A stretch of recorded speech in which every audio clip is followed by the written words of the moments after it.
येतोय का?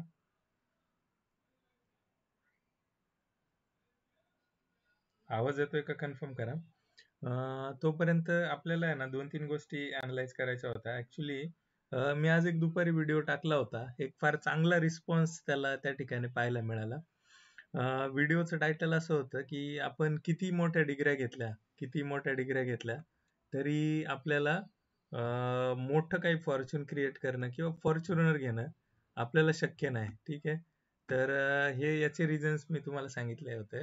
तर तुम्ही बघितला नसेल व्हिडिओ तर प्लीज त्या व्हिडिओला तुम्ही चेकआउट करा आणि तो व्हिडिओ नक्की बघा मित्रांनो. 15-17 मिनिटं आहेत. पण एक थोडासा असा विचार करायला नक्की भाग पाडेल, असं मला त्या ठिकाणी वाटतं. तर आपण 9 तारखेच्या डेटाच्या अनालिसिससाठी हे करतोय. तुम्ही बघू शकत असाल मार्केट आपल्याला शुक्रवारी थोडंसं पॉझिटिव्ह बायसनी हे झालं. म्हणजे ते सकाळच्या क्षेत्रामध्ये थोडंसं निगेटिव्ह होतं आणि तिथून ते पॉझिटिव्ह ओपन होऊन कंटिन्युअस वरती राहिलं आणि ऑलमोस्ट सस्टेनेबल ग्रो होऊन एक 25,000ची जी लेवल आहे ते त्याने क्रॉस केली आणि 25,000च्या वरती ते क्लोज होताना दिसते. ठीक आहे. तर आता थोडंसं स्मॉल टाइम फ्रेमवर आपण अनालाइज केलं की आपल्याला या ठिकाणी एक अशी रेंज आहे जी सायकोलॉजिकल रेंज आहे 25,000ची. ती लेवल त्याने होल्ड करताना दिसलेली आहे. तर ॲक्च्युली ही लेवल आपल्याला आहे ती तिथून अजून त्याच्यानंतरून किती स्ट्रॉंग मूव्ह त्या ठिकाणी येतो हा बघणं फार इम्पॉर्टंट आहे. तर मी एक झोन मार्क केलेला आहे मित्रांनो. तो झोन आहे 25,200 ते 25,800चा. ठीक आहे. एक थोडंसं डाऊन साईड आपल्याला जर मिळाली 25,000 850च्या आसपास किंवा 25,800च्या आसपास, इवन 900च्या आसपास जरी मिळाली ना मित्रांनो, ती एक चांगली बाईंग ऑपॉर्च्युनिटी होऊ शकते आणि मग निफ्टी रेडी होऊ शकतो. मग आपल्याला लाईव्ह डेटाचं पण चेंजेस बघावं लागतील आणि तो रेडी होऊ शकतो पुढच्या 25,600च्या मूव्हसाठी आणि मग त्याला अडवणं थोडंसं अवघड होऊन जाईल. मग तो मोठ्या याच्यासाठी लाईफ टाईम हायसाठी पण तो रेडी आहे. काही घाबरण्याचं कारण नाही आणि एकदम सस्टेनेबल एक चांगली ग्रोथ त्या ठिकाणी येताना दिसते. हा जो पिरियड आहे ऑलमोस्ट मे पासून जून पर्यंतचा 1 महिन्याचा जो पिरियड आहे, हा त्याने एका लेवलला कन्सोलिडेट केलंय आणि हे जे कन्सोलिडेशन आहे हे मोस्ट ऑफ बाईंग साईडलाच झालेलं आहे. फ्युचर्समध्ये बरेचसे एफ-आय सुद्धा लॉंग आहेत आणि ठीक आहे बाळा, जा तू तिथे. Okay okay. बरं बाळा.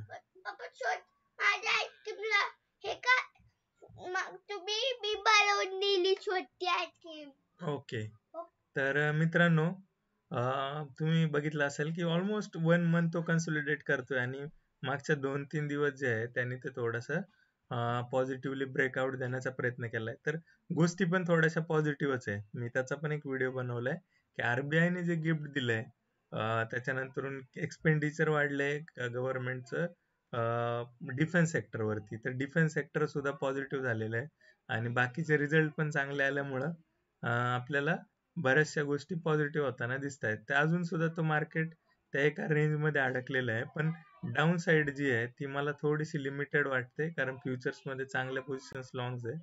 आता अजून एक नाटक आलेलं आहे अमेरिकेच्या याचं की अमेरिकेमध्ये ते जे त्यांचं जे कर्ज आहे ते भरपूर 3.86 ट्रिलियन पेक्षा जास्त कर्ज त्यांचं आहे आणि त्याचं ते एक नाटक आहे. तर आता ह्या गोष्टी होत असतात एका थोड्या सर्टन हायर लेवलला मार्केटला पुन्हा ते हे करण्यासाठीचं ते प्रकार असतो.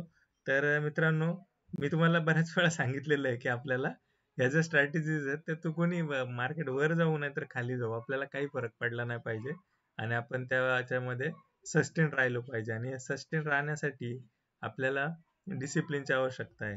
तर तुम्हाला मूव लक्षात आला की आपल्याला एक छोटासा डीप या ठिकाणी 24,800च्या आसपास मिळाला की आपल्याला एक चांगली बाईंग ऑपॉर्च्युनिटी होऊ शकते. आणि दुसरी गोष्ट तसं नाही झालं आणि मार्केट इथूनच वरती जाऊन सस्टेन करायला लागलं 24,250-300च्या आसपास सस्टेन करायला लागलं तर मग मित्रांनो 100% ती पण एक बाईंग ऑपॉर्च्युनिटी आहे आणि तिथून सुद्धा लॉंग करण्यास काही हरकत नाही. तर सस्टेन होणं फार गरजेचं आहे. ठीक आहे, मार्केट सस्टेन होऊन वरती राहणं फार गरजेचं आहे. ठीक आहे, याच्यामध्ये गोल्डमध्ये सुद्धा थोडासा क्रॅश आलेला आहे, ते एक पॉझिटिव्ह साईन आहे.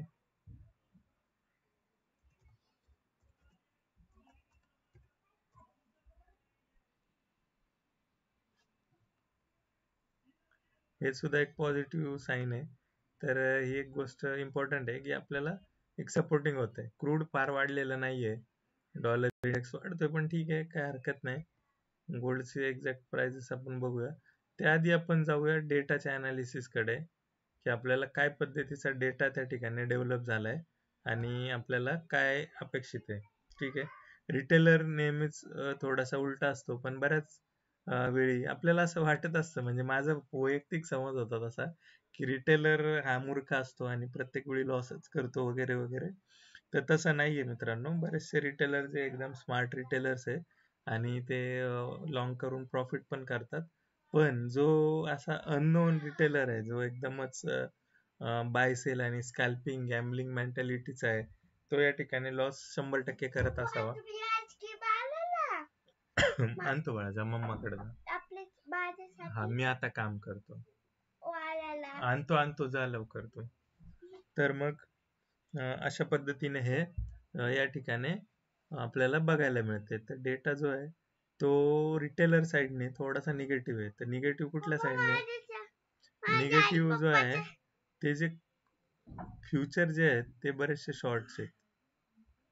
ठीक आहे, पण नेट टू नेट बघितलं तर फ्युचर लॉंग जास्त आहेत आणि जे फ्युचर कॉल्स जे शॉर्ट आहेत ते मेजर आहेत.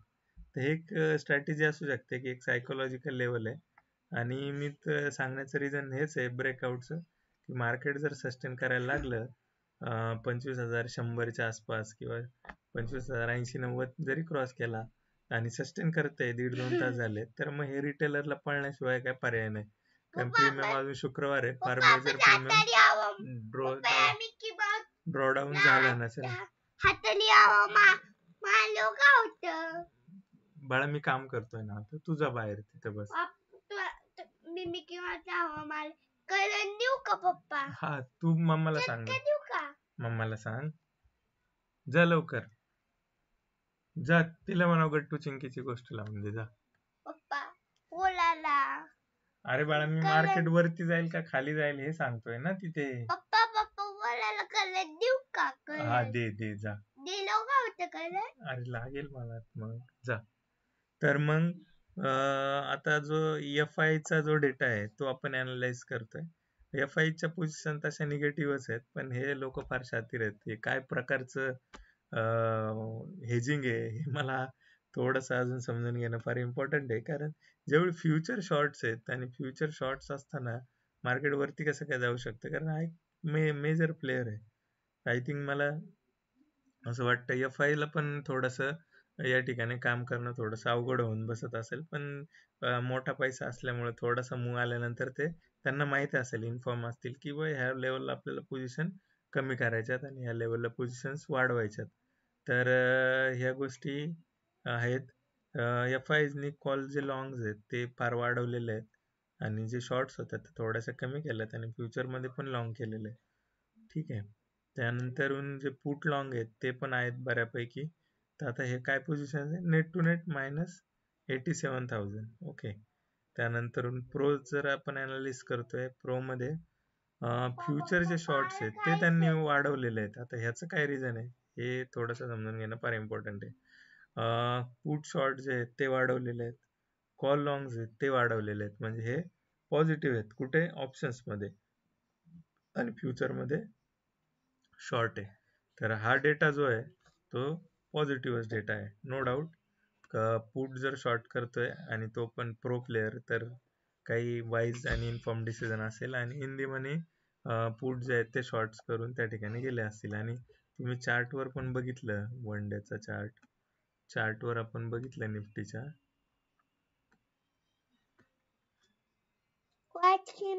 आपल्यासाठी घ्यायची का? हा, आणायची. कामला का करू तुम्ही पप्पा? बाळा थांब थोडा वेळ. घेतला? हा कुठून घेतला लॅपटॉप तुम्हाला? थांब 2 मिनिटं. पप्पा तो कोणाचा लॅपटॉप आहे? तो कोणाचा लॅपटॉप आहे? तो कोणाचा लॅपटॉप? थोडंसं नेट स्लो आहे मित्रांनो. ठीक आहे. मी तुम्हाला हे दाखवायचंय की कुठल्या लेवलवर जे पुट शॉर्ट झाले ते कुठल्या लेवलवर झालेत. ठीक आहे. आता त्याच वेळी आपण हा डेटा जर बघितला रिटेल क्लायंटचा, जर पुट मध्ये जे आहेत ना त्या पोझिशन्स ना ड्रास्टिक वाढलेल्या आहेत. पुट जे लॉंग्स आहेत ते 51% वाढलेत मित्रांनो. आणि ह्या लोकांनी बघा पुट जे शॉर्ट्स आहेत ते वाढवलेत. यांनी 43% पोझिशन वाढवल्यात, यांनी 51%. आता नेट टू नेट याचं गणित जर केलं आणि 13 आणि 6 ऑलमोस्ट 6 लाखाच्या पोझिशन्स पुट लॉंग केलेले आहेत. त्याच वेळी हे लोक तेवढेच शॉर्ट्स घेत होते. ठीक आहे. यांनी 2 लाखाचे शॉर्ट्स ऍड केल्या, यांनी बऱ्यापैकी ऍड केल्या, रिटेलरने सुद्धा ऍड केलेल्या आहेत पोझिशन शॉर्ट्स. ठीक आहे.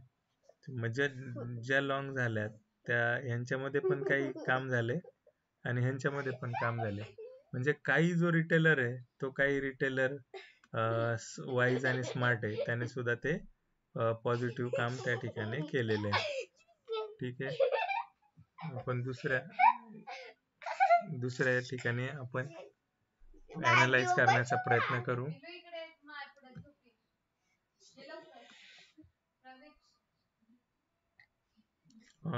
मित्रांनो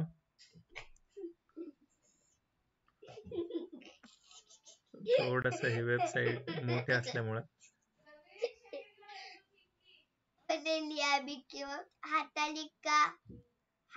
तर मित्रांनो तुम्ही बघितलं असेल की डेटा जो आहे तो मोठ्या प्लेअर करून पॉझिटिव्ह साईडला आहे. ठीक आहे. पॉझिटिव्ह साईडला आहे, डायरेक्शन जी आहे पॉझिटिव्ह आहे, पण खालचं डिपला आल्यानंतर बाईंग करायला काय हरकत नाहीये. ठीक आहे. आता आपण बाकीच्या ज्या गोष्टी बघितल्या SGX निफ्टीकडे, तर SGX निफ्टी सुद्धा पॉझिटिव्ह आहे. 1% डाऊ सुद्धा पॉझिटिव्ह दाखवतोय आणि गोल्डच्या प्राइसेस सुद्धा थोड्याशा क्रॅश झाल्यामुळे आपल्याला या ठिकाणी हे बघायला मिळतंय की गोल्ड सुद्धा बऱ्यापैकी थोडस खाली आहे. ठीक आहे. ऑलमोस्ट 1 लाखापेक्षा जास्तच जे गोल्ड आहे ते आता 97,000 पर्यंत येऊन या ठिकाणी स्थिरावलेलं आहे. ठीक आहे. तर मित्रांनो आजच्या अनालिसिस मध्ये एवढंच. अनालिसिसचे हे व्हिडिओ तुम्हाला आवडत असतील तर सबस्क्राईब करायला विसरू नका आणि शेअर करायला विसरू नका. फ्री ऑफ कॉस्ट या गोष्टी मी देण्याचा प्रयत्न करतोय. एवढं सगळं डिटेल्स फार कमी ठिकाणी तुम्हाला बघायला मिळेल आणि ह्या ज्या गोष्टी आहेत त्या लॉंग टर्म मध्ये तुम्हाला कामाला येणार आहे मित्रांनो. तर आपण थांबूया आजच्या व्हिडिओमध्ये आणि लाईव्ह मध्ये काही जो डेटा आहे जसं डेव्हलप होईल तसं मी तो टाकत असतो, त्याच्यावर पण लक्ष देणं फार इम्पॉर्टंट. थँक्यू मित्रांनो.